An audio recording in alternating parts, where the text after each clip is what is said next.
जगामध्ये सगळ्यात जास्त पॉल्युशन असणारी सिटी कोणती झाली असेल, तर ती म्हणजे दिल्ली आहे.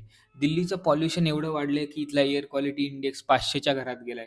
एअर क्वालिटी इंडेक्स 0 पासून वर जातो. जसा-जसा तुम्ही वर जाल, तशी तुमची एअर क्वालिटी कमी होत जाते.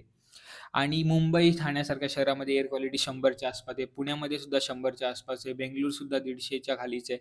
पण दिल्ली हझार्डस लेव्हलला गेलेले आहे सध्या. इथल्या गव्हर्नमेंटने मेडिकल इमर्जन्सी डिक्लेअर केली आहे. इथले स्कूल्स जे आहेत ते आता ऑफलाईनच्या ऐवजी ऑनलाईन मोडवर शिफ्ट झालेत. इथल्या लोकांना वेगवेगळ्या प्रकारचे डिसीजेस होण्याची शक्यता आहे. जसे स्किन डिसीजेस झाले, लंग डिसीजेस झाले आणि अर्थातच भारतातील सगळ्यात जास्त कॅन्सर पेशंट्स कोणत्या सिटीमधनं असणार, तर ते दिल्लीमधले आहेत. इथली लोकं घरोघरी आता एअर प्युरिफायर्स लावतायत आणि जे आपले पार्लमेंट वगैरे आहे, तिथं तर इनबिल्ट प्युरिफायर्स गव्हर्नमेंटच्या पैशांनी बसवलेलेच आहेत. तर गव्हर्नमेंटला या सगळ्या गोष्टींवर लक्ष देऊन आणि यावर तातडीने उपाय करावे लागतील. कारण चायनामध्ये सुद्धा अशी परिस्थिती ओढावली होती. पण चायनाने वेळीच उपाय करून त्यांचा एअर क्वालिटी इंडेक्स सुधारला. तसे आपल्या गव्हर्नमेंटला सुद्धा दिल्लीवर लक्ष देऊन दिल्लीचा एअर क्वालिटी इंडेक्स अजून बेटर करावाच लागेल.